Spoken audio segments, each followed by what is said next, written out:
Arsenal Fan TV America, welcome back. Another episode, new episode here for you from the Pacific Northwest USA. Listen, tough day for Arsenal fans today. I'm just going to start by saying that. We just went on Premier League, of course, Premier League day. We just went on to play Newcastle at Newcastle United's home ground, which is, of course, St. James's Park. You know, one tough place to go to, let me tell you. And it was very, very tough for Arsenal. I don't know how to describe because the emotions are still, flowing. And I think I just got done watching the game right now. And I myself, as a fan, of course, before, anything, as an Arsenal diehard, I am so, livid with, of course, listen, we talked a lot about refereeing and about VAR. And, as fans, we can go straight to talk about the ref and be very, very pissed at the ref. Of course, today, three mistakes. Number one, an elbow, a pure off-the-ball violation, elbow to face on Jorginho, and nothing happened. And the Newcastle United player did not get a red card. Now, that's 100%. 100% go watch the game again. 120% a red card. Now, we came in the second half, and that player wasn't even yellow carded for lots of challenges.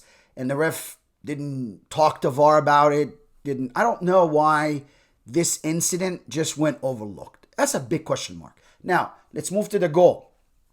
The Newcastle, and I know we're moving too quick, but again, we just got done watching the game, so we have to talk about these things.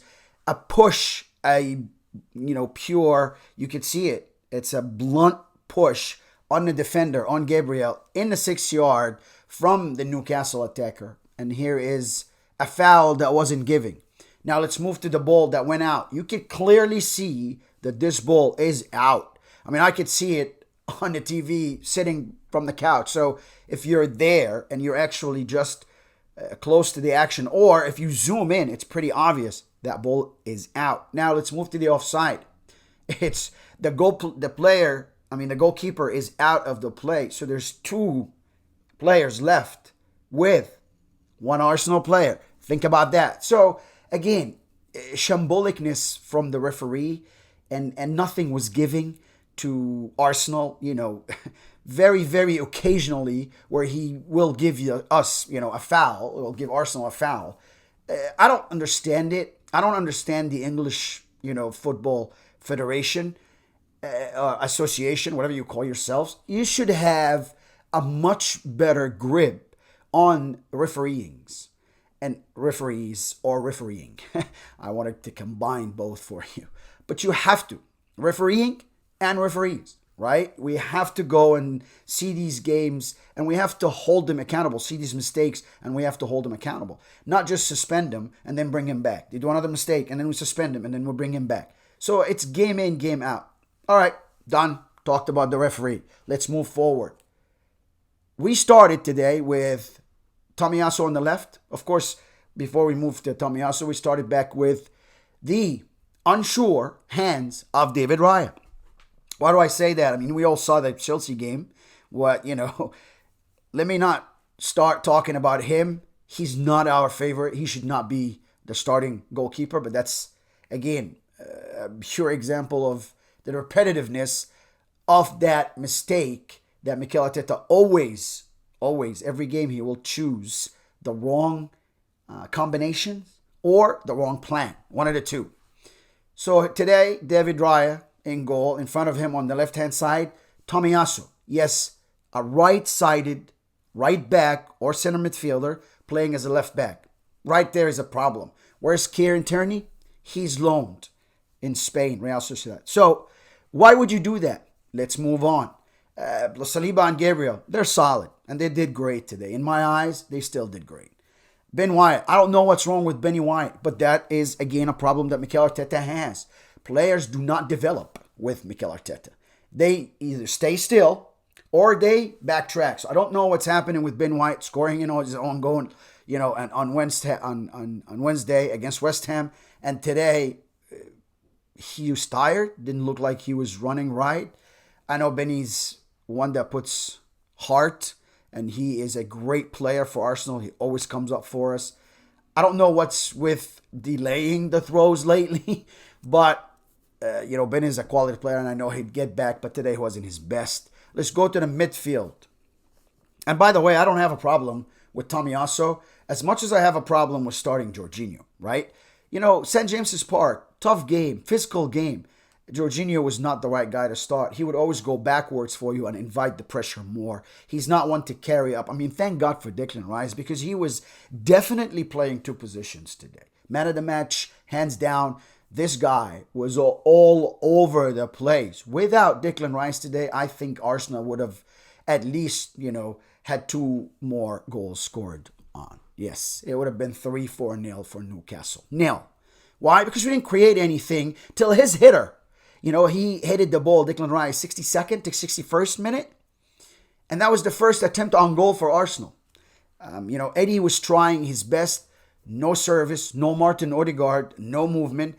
Bukayo Saka was isolated, had two players play on him. One of them was broken, and still Bukayo Saka fails to go around him. But anyways, let's go back to hold our horses, or try to, and talk about, who started. So, ahead of the three in the middle, which is, of course, Jorginho, Kai Havertz, and Declan Rice. Those are your three midfielders. We had Martinelli going left, thank God, Bukayo Saka on the right, and Eddie Nketiah through the middle.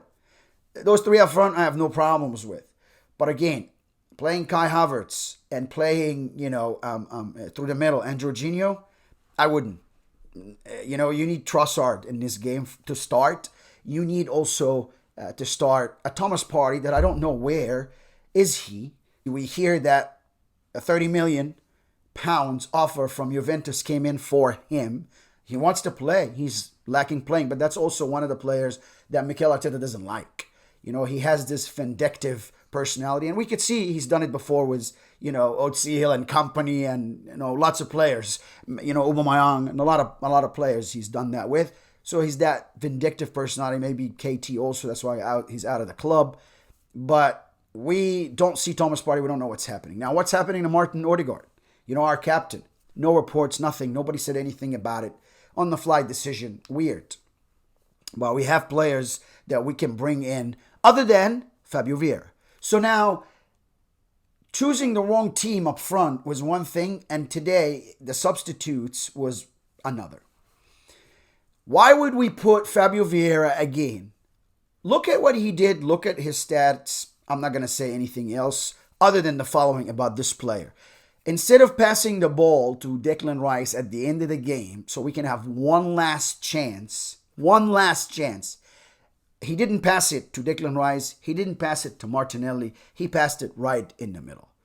Very bad pass. Not so good of a play by him. And I don't know why Mikel Arteta is insisting about putting him in the game. Again, we had players sitting out. We have substitutes. We have depth.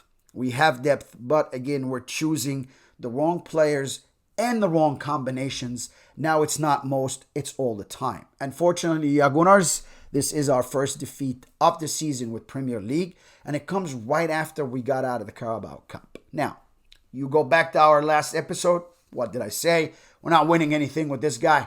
I'm just telling you, and I'm being honest here. And I don't know if the people I speak to, they're all honest about, their opinion about Mikel Arteta. But of course, we know for a fact that the English media, for some reason, just backs him. And of course, the new Arsenal fans, the newcomers that, didn't see Arsenal win or didn't see the consistency of Arsenal and us being, 20 some odd years in a row in the Champions League. Those are the ones that celebrate us going back to the Champions League. We don't celebrate going back to the Champions League. We should be in the Champions League. Arsenal always has to be in the Champions League. Don't forget to subscribe, like, and share so we can bring you more videos. Very unfortunate for us to go and lose 1-0. We're competing with Tottenham, of course, and that does not look good for us now. On the table, Man City won, of course, so now they're ahead of us, and Liverpool are ahead of us. So not a good slide for us on the table. Went out, Carabao Cup. I don't know what's next for Mikel Arteta. Hopefully we calm down and we start going back our ways, our winning ways. Let's stop forcing the players to play the way you want, and let's start adapting to who you have and start to play them at their best position, not your best position. That was it for today's episode. Thank you for watching, and we'll see you the next episode.